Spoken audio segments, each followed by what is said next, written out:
जय हिंद। नमस्कार साथियों, आप सभी को पता है कि आज 18 अप्रैल को आपका अग्निवीर का मॉर्निंग शिफ्ट का एग्ज़ाम हो चुका है। इसमें आज हम आपको वीडियो में बताएंगे कि आपके क्या क्या आज क्वेश्चन आए हैं, जीके के, मैथ के और रीजनिंग के किस प्रकार के क्वेश्चन आए हैं। इसमें आपको मैथ के शुभम सर बताएंगे इसमें क्या क्या क्वेश्चन आए हैं और हल करके बताएंगे, और इसके बाद में जीके के क्या क्वेश्चन है वो हमारे दीपक सर बताएंगे आपको हल करके कि किस पैटर्न से आपको पेपर आ रहे हैं। चलिए सर, शुभम सर।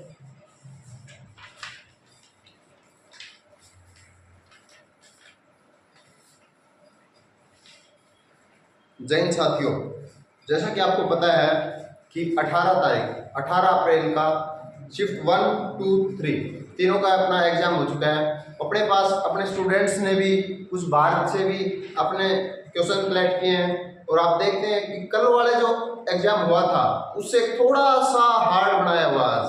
और देखते हैं, देखो क्या क्वेश्चन आया आज, देखते हैं। चलो, एक क्वेश्चन आया था कि चार लड़के किसी काम को 5 दिन के अंदर करते हैं, ठीक है। और ये पूछा गया है कि 2 लड़के कितने दिन में इस कार्य को पूरा करेंगे।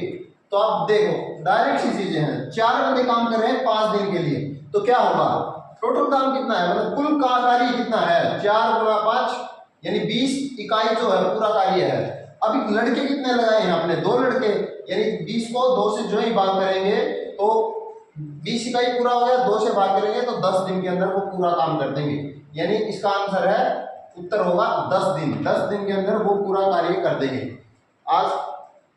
और दूसरा क्वेश्चन ये है कि 4.9 एक नंबर दे रखा है, इसको प्रतिशत में बदलना है अपने को, ठीक है। इसमें प्रतिशत में, तो प्रतिशत में बदलने का फार्मूला क्या होता है आप सभी को पता है। पहले तो सबसे पहले क्या करेंगे, इसका जो पॉइंट है, पॉइंट इसको ये हटाएंगे, ठीक है। और फिर अपने को क्या करना है, इसको 100 से गुणा कर देंगे। प्रतिशत का मतलब 100 से गुणा, यानी 10 से 10।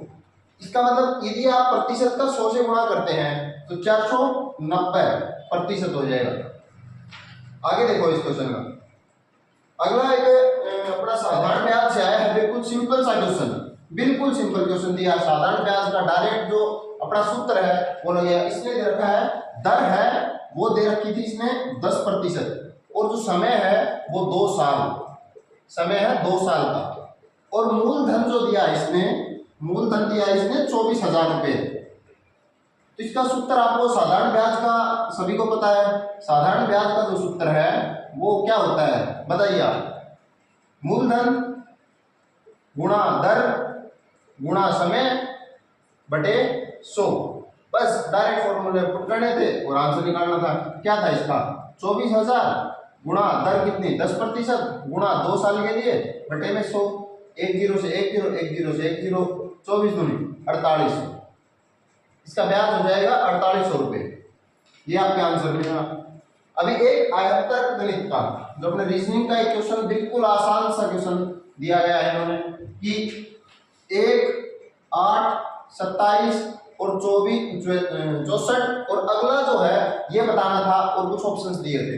देखो, देखने से ही पता चल रहा है कि 1 को 1 का घन लिख सकते हैं, 8 को 2 का घन लिख सकते हैं, 27 को 3 का घन, 64 को 4 का घन किया। इसका मतलब अगला क्या होगा, 1, 2, 3, 4, 5 का घन होता है 125, जो कि आपके ऑप्शन के अंदर था। अगला क्वेश्चन देखो, अपना समबाहु त्रिभुज होता है जो, जिसकी तीनों भुजाएं बराबर होती हैं। मान लो जो भी, मान लो ए, मान लो तीनों भुजाएं, तो इसका क्षेत्रफल का फॉर्मूला पूछा था, क्षेत्रफल। तो इसमें क्या होता है आपको सभी को पता, डायरेक्ट याद करना, √3/4 और a स्क्वायर, a मतलब भुजा का स्क्वायर। आगे देखो, इसने पूछा है क्वेश्चन 1 से लेकर 32 के विषम संख्याओं का योग बताना था। 1 से 32 के अंदर पहले तो ये देखो कि विषम संख्याएं कितनी है। सभी को पता है 1, 3, 5, 7, 9, और जो टोटल संख्या होगी 32। 32 को 2 से भाग करेंगे तो विषम संख्या आएगी 16, और इनका सभी का जो जोड़ है, इनका निकालने का फार्मूला क्या था आपको सभी का पता है, n² होता है, और n कितना है 16, तो 16 का स्क्वायर 256। डायरेक्ट सिंपल करना। अगला क्वेश्चन, इसमें पूछा है कि 5 मीटर का जो 5 मीटर का 19 सेंटीमीटर है, वो कितना प्रतिशत है, कितना प्रतिशत है। तो इसको देखो कैसे सॉल्व करेंगे, बिल्कुल आसान सा है। पहले इसको जो मीटर में दे रखा है इसको सेंटीमीटर में बदलेंगे। आप सभी को पता है 1 मीटर के अंदर कितने सेंटीमीटर, 100 सेंटीमीटर। तो कितने होंगे, 5 मीटर के अंदर कितना होगा, सभी को पता है 500, 5 से गुणा हो जाएगी तो 500 सेंटीमीटर। और कितना निकालना है, 19 सेंटीमीटर का, तो 19 बटे में 500 गुणा 100, इसका प्रतिशत निकल आएगा। 2 जीरो से 2 जीरो, 5 से इसको भाग कर लो, 5 3 15 और 4 5 48, ये प्रतिशत आ जाएगा इसका, जो कि आपके ऑप्शन नंबर बी में दिया था। आगे देखो एक और क्वेश्चन पूछा इसने कार्य वाले से, अलग अलग कोई कहीं एआरओ कोटा है, कहीं और अलग एआरओ है, इनमें सभी में एग्जाम हो रहे, तो हर एक में ये मान के चलो कि जो कार्य वाला है ना क्वेश्चन, उसमें तो एक पूछ रहा है। ये इसने पूछा किसी काम को 7/10 भाग को ए है ना, जो ए बंदा है वो 15 दिन में कार्य कर देता है। तो इसने पूछा है कि पूरा कार्य कितना दिन में करेगा। तो पूरा कार्य तो सबको पता है 1 होता है, ठीक है, अपने आप में कोई भी पूरी जो चीज है वो 1 है। तो ये 7/10 भाग उसने काम किया ए ने 15 दिन, 1 भाग कितने दिन में करेगा ए।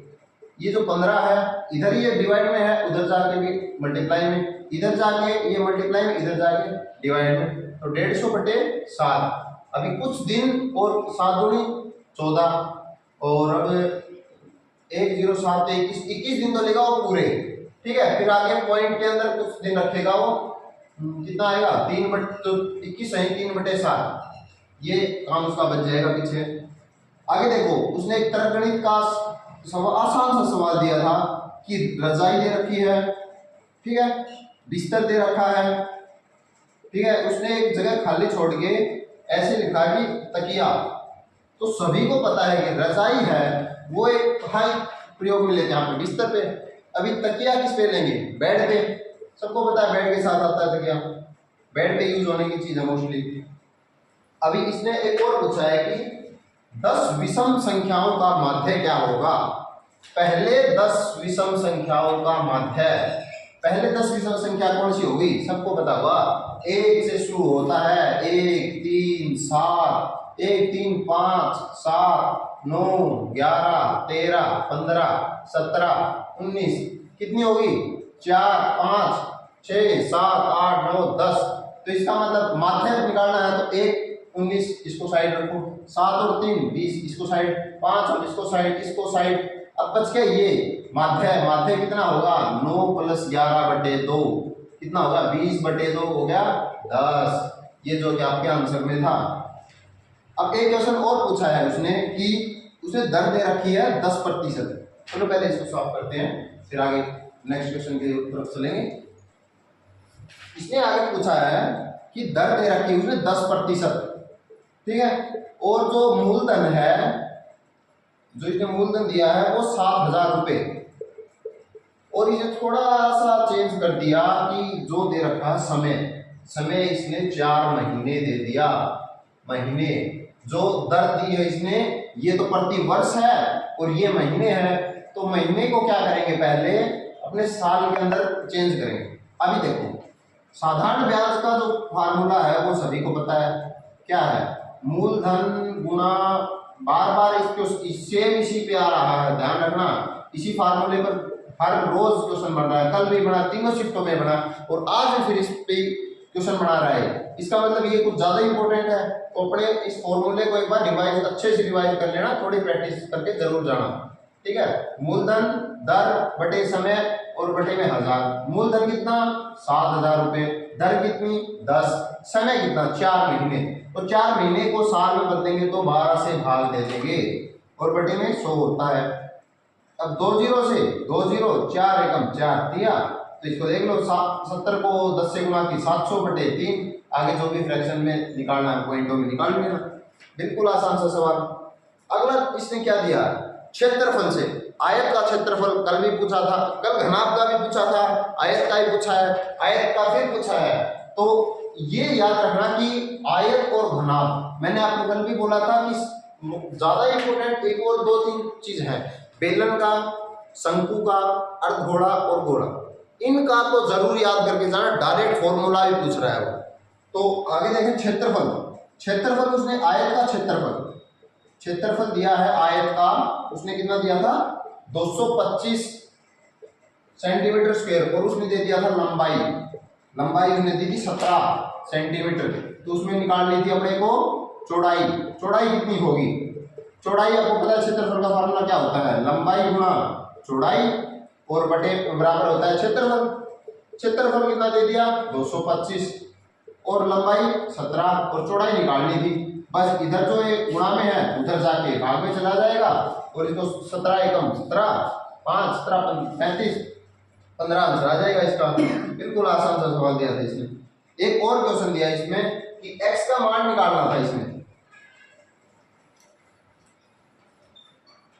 इसमें ये क्वेश्चन बना कि 273 बटे में x और बराबर पूछा है, इसने बराबर दिया 3, तो पूछा है x का मान बताइए। ऑप्शन बिल्कुल आसान सा सवाल, कुछ नहीं था। इस x को इस तरफ ले जाएंगे, 3 को इस तरफ ले जाएंगे, 273 को बटे में 3 बराबर x, 3 से इसको काट दो, 3 9 27 और 3 एकम 3, यानी x का जो मान है वो 91 आ गया। इससे इजी क्वेश्चन और क्या होगा आपके लिए, बिल्कुल भाग दे रहा है। एक उसने सरलीकरण एक और दिया है। आज सरलीकरण से भी सवाल बन रहे हैं भाई, कल नहीं आया था कोई सरलीकरण, पर आज सरलीकरण आया है।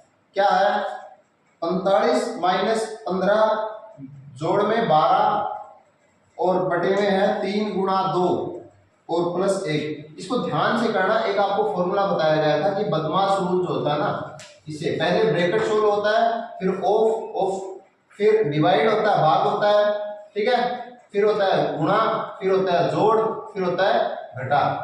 तो इसकी इसी तरीके से देखो, ब्रैकेट तो इसमें दिखाई नहीं दे रहा, ऑफ भी नहीं है, भाग भी नहीं है। अभी आया गुणा की बारी, गुणा ऊपर वालों में तो है ही नहीं, नीचे वालों में 3 दूनी 6, तो इसको किया क्या किया हमने 3 दूनी 6। अब आएगा जोड़, तो ये प्लस का है, ये भी प्लस का है, इन दोनों को जोड़ दो, 5 और 2 7, 4 और 1 5 माइनस 15 और बटे में 6 प्लस 1 7। अब इसको 15 में से डिवाइड कर दो, इसको कितना बना 42 और बटे में 7, यानी से कट रहा है 6, जो कि आपके ऑप्शन में था। इसको थोड़ा सा ध्यान से देखना कि पहले हमेशा ब्रैकेट को करेंगे, फिर ऑफ को करेंगे, फिर डिवाइड को करेंगे, फिर मल्टीप्लाई करेंगे, फिर ऐड करेंगे, आखिर में सब्ट्रैक्ट करेंगे। यदि आप डायरेक्ट अपना वैसे लगाओगे तो उसमें गलती होने का चांस बढ़ते हैं। तो अपने को गलती करनी नहीं है, अपने को सारे ठीक करके आने हैं। इससे आगे एक सवाल और आया था कि 2 संख्याएं दी हुई है उसने, ठीक है, 2 संख्याओं का योग कितना दिया उसने, 2 संख्या जो है उनका योग दिया है 45 और उनका अनुपात है, दोनों संख्याओं का अनुपात जो दिया इसने, 2 संख्याओं का अनुपात इसने दे दिया था 4:5। तो इन्हें पूछा कि जो संख्या है, दोनों संख्याएं वो बताइए क्या होगी। तो क्या करेंगे, डायरेक्ट देखो 4 और 5 9 होता है, 9 किसके बराबर दे दिया 45 के बराबर, 1 किसके बराबर आया 45 बटे 9 आ गया 5। अब देखो 5 को इससे बारे बारे गुणा करो, 500 के 20 और 5 25, ये आपकी दोनों संख्याएं आ गई। पहली संख्या है वो 20 है, जो दूसरी संख्या है वो 25 है। एक इसने आज त्रिकोणमिति से भी दिया है, ट्रिग्नोमेट्री से भी आज क्वेश्चन बनाए। इसने डायरेक्ट कुछ नहीं, बिल्कुल आसान सा दिया, बिल्कुल आसान सा, डायरेक्ट tan 60 की वैल्यू पूछी इसने। कितनी tan 60 की। पहली बात तो आपको याद होनी चाहिए डायरेक्ट, यदि याद भी नहीं है तो भी आप निकाल सकते हैं। यदि याद है तो बहुत अच्छी बात है, √3 होगा। यदि याद ना भी है तो sin 60 बटे में cos 60 ये लिखेंगे। तो sin 60 कितना होता है √3/2, ये कितना होता है 1/2, 1/2 से 1/2 घटेंगे, आ गया √3। एक इसने पूछा है 350 का 40% कितना होगा, कितना होगा।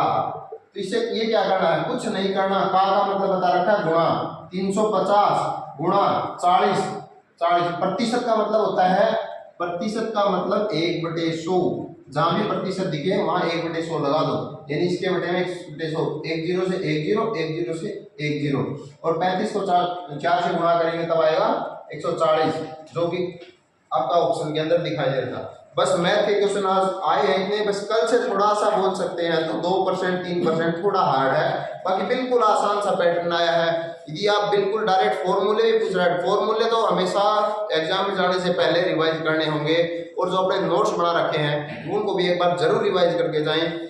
मैथ का इतना आसान, बिल्कुल आसान दे रखा है, तरगणित भी बिल्कुल आसान, सब कुछ आसान दे रखा है। तो यही अपने आज मैथ के क्वेश्चन अपने पास इतने ही आए हैं, और अब आपको जीके कराएंगे दीपक सर। आओ सर।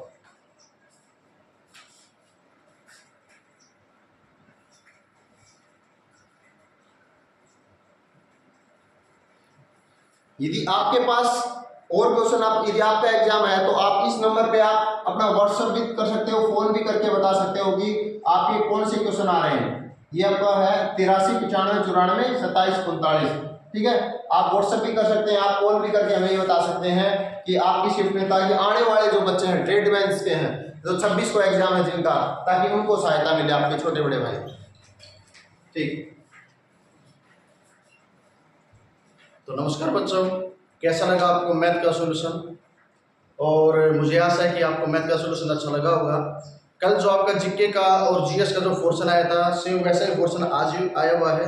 कुछ एक क्वेश्चन है जो थोड़े हार्ड दे रखे हैं, तो डरने की कोई बात नहीं है। आज हम फिर से जीके का और साइंस का सॉल्यूशन करेंगे अच्छे तरीके से, तो साथ बनाए रखें। तो आज का पहला क्वेश्चन क्या था, देखो आज का पहला क्वेश्चन आया था जीके के अंदर कि ग्लूकोज का सूत्र क्या है। किसका सूत्र? ग्लूकोज का सूत्र क्या है। और कल मैंने आपको एटीपी के बारे में बताया था, शायद आपको पता भी होगा। तो ग्लूकोज का सूत्र क्या है? इसका ग्लूकोज का सूत्र है C6H12O6, ठीक है। C6H12 और O6 क्या है? ये अपना ग्लूकोज का सूत्र है। तो ये एक आसान सा क्वेश्चन आया हुआ था आज जीके के अंदर। नेक्स्ट क्वेश्चन जीके के अंदर क्या आया? तो नेक्स्ट क्वेश्चन आपका WBC, क्या बेटा? WBC कि WBC का जीवन काल कितना होता है। किसका जीवन काल? WBC का जीवन काल कितना होता है? तो 3 से 4 दिन होता है WBC का जीवन काल। अगले एग्जाम में आ सकता है कि RBC का जीवन काल और बताओ, तो RBC का जीवन काल पूछें तो वो हो जाएगा 120 दिन आरबीसी का जीवन काल हो जाएगा। और डब्ल्यूबीसी का कितना होगा? तो 3 से 4 दिन आपका डब्ल्यूबीसी का जीवन काल होगा। एक बिल्कुल ही आसान क्वेश्चन, क्या? मानव नेत्र। कौन सा नेत्र? मानव नेत्र। तो मानव नेत्र के अंदर जो प्रकाश का आवागमन है उसका नियंत्रण कौन करता है? तो बिल्कुल ही आसान है। आंखों की जो पुतलियां होती हैं, ये पुतलियां ही प्रकाश का नियंत्रण करती हैं। किसका नियंत्रण करती हैं? प्रकाश का नियंत्रण करती हैं। और जब आपसे पूछ लिया जाए, अगले एग्जाम में आ सकता है कि जब नेत्रदान किया जाता है, नेत्रदान किया जाता है तो आंख का कौन सा हिस्सा निकालेंगे? तो कार्निया। कार्निया जो है ये नेत्रदान के समय दान किया जाता है। और आंख पर चित्र कहां पर बनता है? कौन से भाग पर चित्र बनता है? तो रेटिना। रेटिना के ऊपर चित्र बनता है। और आंख में कौन सा लेंस होता है? तो आंख के अंदर लेंस होता है उत्तल। कैसा? उत्तल लेंस होता है। और इसके अंदर जो चित्र बनेगा वो कैसा बनेगा? वास्तविक बनेगा। कैसा बनेगा? वास्तविक बनेगा। और कैसा बनेगा? उल्टा। कैसा बनेगा बेटा? उल्टा ये चित्र बन करके आएगा। तो नेत्र के ये क्वेश्चन आपके आ सकते हैं। फिर अगला क्वेश्चन आया आज, बहुत ही आसान क्वेश्चन भाई। देखो क्या? भारत की सबसे लंबी नदी। अरे इससे आसान क्वेश्चन क्या होगा? भारत की सबसे लंबी नदी, सबसे लंबी नदी कौन सी है? तो सबसे लंबी नदी कौन सी है भाई भारत की? उसका नाम है गंगा। और इसकी लंबाई कितनी है? 25 किलोमीटर। और इसका उद्गम कहां से होता है? तो इसका उद्गम होता है गंगोत्री नामक स्थान से, ठीक है। और गंगोत्री कहां पर है? उत्तराखंड में। तो उत्तराखंड से इसका उद्गम होता है। किसका? गंगा नदी का, ठीक है। और कहां पर गिरती है? ये अपना पानी कहां पर गिराएगी? तो गंगा नदी अपना जो पानी गिराती है, इसका जो संगम है वो होता है कहां पर? बंगाल की खाड़ी के अंदर, ठीक है। तो बिल्कुल ही आसान क्वेश्चन आज के एग्जाम में पूछे गए हैं। जिस बच्चे ने तैयारी की है वो सभी के सभी जीके के क्वेश्चन सही करके आएगा। ठीक है, तो नेक्स्ट क्वेश्चन आया आज है, चींटी के काटने से चींटी के डंक में कौन सा अम्ल होता है। और ये प्रश्न मैंने आपको कल भी बताया था, चींटी का जो डंक होता है इसके अंदर फार्मिक अम्ल होता है। कौन सा अम्ल होता है? फार्मिक अम्ल होता है चींटी के डंक के अंदर। और नेक्स्ट है टीबी डे। टीबी डे कब मनाया जाता है? तो 24 मार्च को, 24 मार्च को मनाया जाता है आपका टीबी डे। और टीबी की फुल फॉर्म क्या है? ट्यूबरकुलोसिस इसकी फुल फॉर्म होती है। किसकी? टीबी की। और एक भारत के महान शख्सियत है जिसका नाम है स्वामी विवेकानंद। कौन भाई? स्वामी विवेकानंद। और इसकी मृत्यु कैसे हुई थी? तो बेटा अगर पूछा जाए इसकी मृत्यु कैसे हुई, तो टीबी के कारण स्वामी विवेकानंद की मृत्यु हुई थी। नेक्स्ट प्रश्न है आपका, मैडम क्यूरी का संबंध किस देश से है? मैडम क्यूरी कहाँ की रहने वाली थी? तो मैडम क्यूरी, साइंस के अंदर इसके क्वेश्चन आते हैं। ठीक है, किसने किसकी खोज की? तो मैडम क्यूरी का संबंध किस देश से है? तो इसका संबंध है पोलैंड से। किस देश से संबंध इसका? पोलैंड से इसका संबंध है। नेक्स्ट है, हरियाणा के होम मिनिस्टर कौन है? गृह मंत्री कौन है? हरियाणा के गृह मंत्री, तो हरियाणा के गृह मंत्री है अनिल विज। कौन सा विज? अनिल विज जो है ये हरियाणा के गृह मंत्री हैं। अगले एग्जाम में आ सकता है कि हरियाणा के राज्यपाल कौन है? हरियाणा के राज्यपाल कौन है? तो बिल्कुल ही आसान, बंडारू दत्तात्रेय। कौन सा त्रेय? बंडारू दत्तात्रेय, ये है हरियाणा के राज्यपाल। ठीक है, और हरियाणा की राजधानी क्या बेटा? तो हरियाणा की राजधानी आपकी चंडीगढ़, और पंजाब की राजधानी क्या है? चंडीगढ़। ठीक है, लेकिन चंडीगढ़ पर राज किसका होता है? तो पंजाब के राज्यपाल का राज होता है चंडीगढ़ के ऊपर। ठीक है, हरियाणा की राज्यपाल वहां पर नहीं चलती है। नेक्स्ट प्रश्न है, शिमला समझौता कब हुआ? कौन सा समझौता? शिमला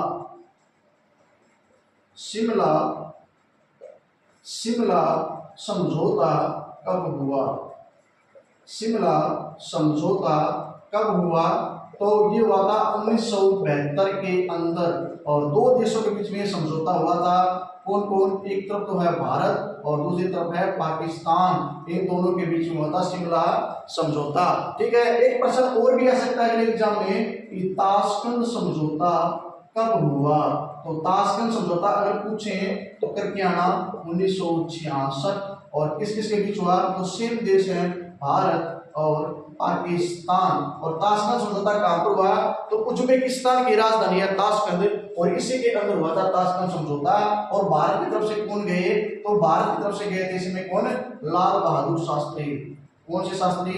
लाल बहादुर शास्त्री, ये गए थे भारत की तरफ से। और ताशकंद समझौते के अंदर ही इनकी क्या हो गई थी? मृत्यु हो गई थी। तो मृत्यु कैसे हुई इसका कारण अभी तक पता नहीं चल पाया है। और इसने एक नारा दिया था लाल बहादुर शास्त्री ने, उस नारे का क्या नाम है? तो इसने नारा दिया था जय जवान जय किसान, जय जवान जय किसान। ये नारा किसने दिया? लाल बहादुर शास्त्री ने दिया। लेकिन एग्जाम में ये आ जाए कि जय जवान जय किसान और जय विज्ञान। कौन सा? जय विज्ञान, ये नारा किसने दिया? तो क्वेश्चन ही चेंज हो जाएगा। इसके अंदर आएगा आपका अटल बिहारी वाजपेयी। ठीक है, अटल बिहारी वाजपेयी ने दिया क्या? जय जवान जय किसान जय विज्ञान का नारा। और जय जवान जय किसान का नारा किसने दिया? तो ये दिया लाल बहादुर शास्त्री ने। और लाल बहादुर शास्त्री का एक उपनाम मिलता है, शायद आपको पता भी होगा, इसको कहते हैं गुदली का लाल। कैसा लाल? गुदली का लाल कहा जाता है किसको? लाल बहादुर शास्त्री को। ठीक है, नेक्स्ट क्वेश्चन क्या आया भाई आपका? दूध का पीएच मान कितना होता है? मिल्क का पीएच मान कितना होता है? दूध का पीएच मान, तो दूध का पीएच मान होता है 6.8। ये हल्का सा क्या होता है? ये हल्का सा अम्लीय होता है। ठीक है, नेक्स्ट प्रश्न है, हीराकुंड बांध किस नदी पर है? हीराकुंड बांध किस नदी पर बना हुआ है? तो ये महानदी के ऊपर बना हुआ है हीराकुद बांध। और कौन से राज्य में है? ये उड़ीसा राज्य के अंदर स्थित है। क्या भाई? तो हीराकुद बांध आपका कहां पर है? उड़ीसा के अंदर महानदी के ऊपर ये स्थित है। ठीक है। नेक्स्ट है कैपिटल ऑफ पंजाब। ये तो अभी बताया मैंने आपको। पंजाब की राजधानी कौन सी है? पंजाब की राजधानी कौन सी है? तो पंजाब की राजधानी है चंडीगढ़। और हरियाणा की राजधानी कहां पर है? चंडीगढ़ में। और हरियाणा का हाई कोर्ट भी कहां पर है? चंडीगढ़ में। पंजाब का हाई कोर्ट भी कहां पर है? चंडीगढ़ में। ठीक है। तो ये सभी प्रश्न आपको पता होना चाहिए और आज के पेपर में ये क्वेश्चन हमें देखने को मिले हैं। ठीक है। अगला प्रश्न देखो भाई, इसमें क्या आया। नेक्स्ट क्वेश्चन आज के एग्जाम में आया आपका कि अशोक ने अपना अंतिम युद्ध कब किया? सम्राट अशोक, उन्हें सम्राट अशोक। और सम्राट अशोक ने अपना अंतिम युद्ध कब किया था? तो उसने अपना अंतिम युद्ध किया 261 बीसी में। और कहां पर किया? तो उसने कलिंग पर आक्रमण किया। किस पे किया? कलिंग पर आक्रमण किया। और इसी युद्ध के बाद में अशोक ने क्या किया भाई? युद्ध नीति को त्याग करके धम्म नीति को अपना लिया था। इसके बाद अशोक ने अपने जीवन में कोई भी युद्ध नहीं किया और उसने बौद्ध धर्म को अपना लिया और लगातार तरीके से उसने क्या किया? बौद्ध धर्म का प्रचार किया। और पूछा जाए किसके समय में बौद्ध धर्म अंतरराष्ट्रीय हो गया था? यानी कि भारत से निकल करके अब अंतरराष्ट्रीय लेवल पर इसकी पहचान होनी शुरू हो गई बौद्ध धर्म की। तो अशोक के समय में ही बौद्ध धर्म अंतरराष्ट्रीय हो गया था। कैसा हो गया भाई? अंतरराष्ट्रीय हो गया। और इसने अपने बौद्ध धर्म के प्रचार के लिए किसको विदेश में भेजा?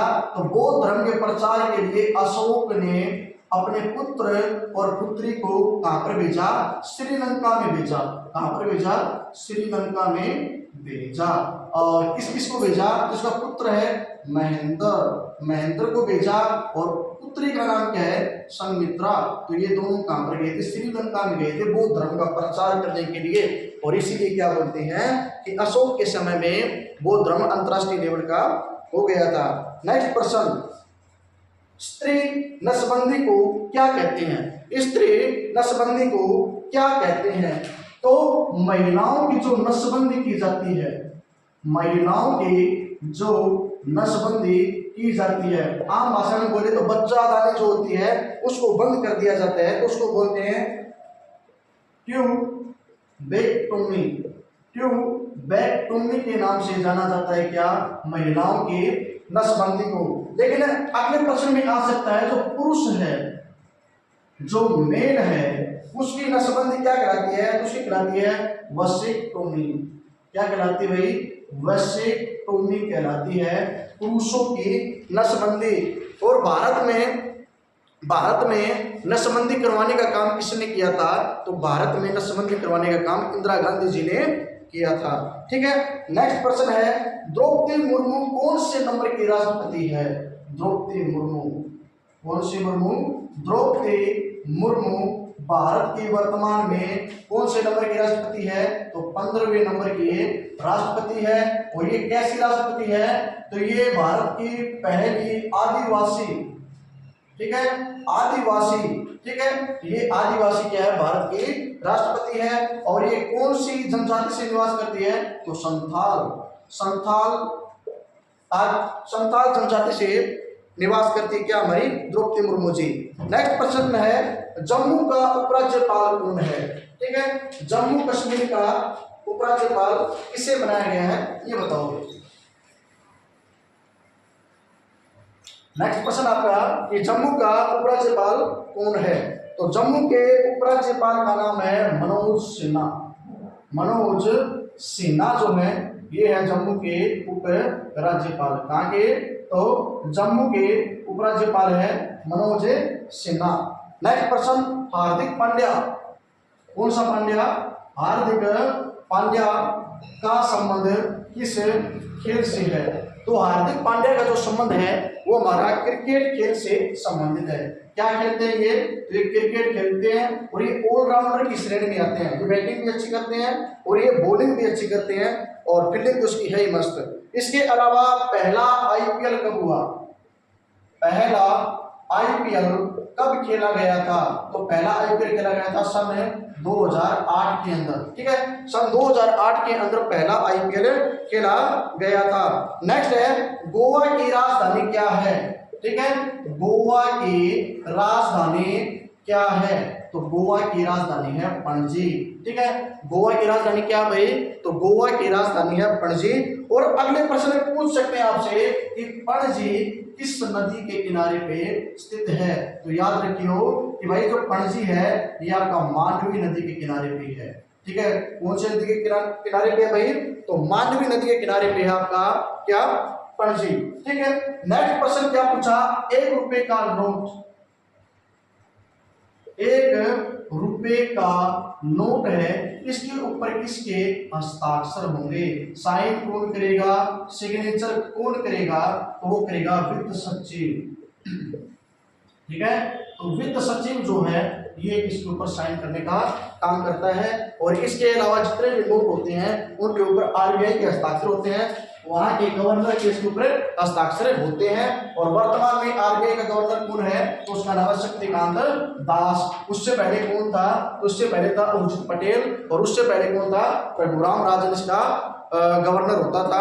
और रघुराम राजन की पुस्तक पूछी जाती है what I do what I do. तो ये पुस्तक किसकी है? रघुराम राजन की पुस्तक है। नेक्स्ट प्रश्न आपका भारी जल, कैसा जल? भारी जल का सूत्र क्या होता है? भारी जल का फॉर्मूला सूत्र क्या होता है? तो भारी जल का सूत्र है D2O। ठीक है, भारी जल का सूत्र क्या है? तो भारी जल का सूत्र है D2O। और अगला प्रश्न पूछा गया कांग्रेस का पहला अधिवेशन कब हुआ? कांग्रेस का पहला अधिवेशन कब हुआ था? तो कांग्रेस का पहला अधिवेशन हुआ था सन 1885 के अंदर। सन 1885 के अंदर मुंबई के अंदर कांग्रेस का पहला अधिवेशन हुआ। और पूछें कि भाई किस मैदान में हुआ? उस पार्क का नाम बताओ, किस ग्राउंड के अंदर ये अधिवेशन किया गया? तो गवालिया टैंक मैदान में, गवालिया टैंक मैदान के अंदर ये पहला अधिवेशन हुआ। पूछेंगे क्या ये मैदान में बैठे थे? नहीं, तो मैदान के अंदर एक स्कूल था और उसका नाम क्या था? गोकुलदास तेजपाल। ठीक है, गोकुलदास तेजपाल महाविद्यालय के अंदर ये पहला अधिवेशन हुआ था। ठीक है, तो ये सभी बातें आपको पता होनी चाहिए। और कल के प्रश्न में कल के एग्जाम में प्रश्न आया था कि कांग्रेस के पहले अधिवेशन में अध्यक्ष कौन बन के आया था? तो पहला अध्यक्ष था इसका WC बनर्जी। ठीक है, WC बनर्जी ये इसका पहला अध्यक्ष होता था। अगला प्रश्न है ज्योतिबा फुले का जन्म कब हुआ? समाज सुधारक ज्योतिबा फुले। ठीक है, समाज सुधारक ज्योतिबा फुले का जन्म हुआ था सन 1927 के अंदर।